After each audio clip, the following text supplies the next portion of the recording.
Pinigų karta ir brokeriai draudimas.lt pristato naują draudimo paslaugų gidą.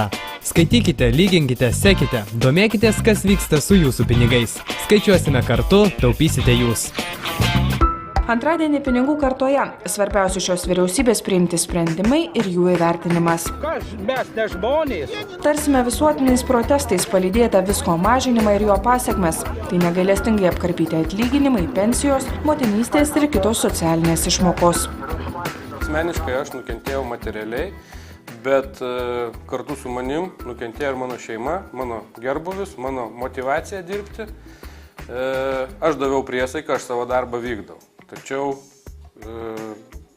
jaučiuosi apvogtas, kadangi už savo atliktą darbą aš negaunu tą, ką valstybė man yra pažadėjusi, priimdama mane į darbą. Kubilius nelabai čia stengiasi dėl abejingai ir kažkaip tai. Ir dabar mes klausomės į radiją, televiziją, kad nieko negali padėti, nieko negali padėti.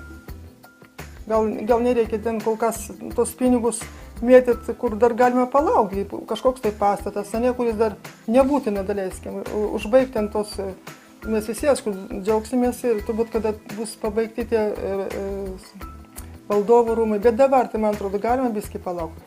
Kai kuriom šeimom išmokos buvo sumažintos apie 60%.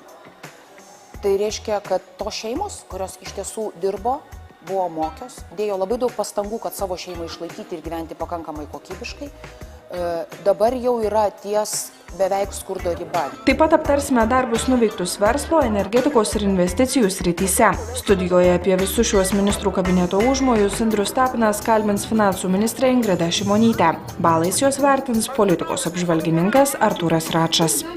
Motinystės pašalpos galėtų būti +10, jeigu tai nebūtų padaryta taip vėlai. Tai kadangi sprendimas buvo uždelstas, sakyčiau, +8. Dėl pensijų, čia sudėtingesnis dalykas, manau, kad buvo galima mažiau skriausti, todėl sakyčiau gal apie +3, nes vis dėlto tai yra labiausiai nukentėjus ir labiausiai pažeidžiama visuomenės grupė, ir galbūt buvo galima rezervų ieškoti. Visą tai ir dar daugiau antradienį 19:45 prieš Panoramą per Lietuvos televiziją.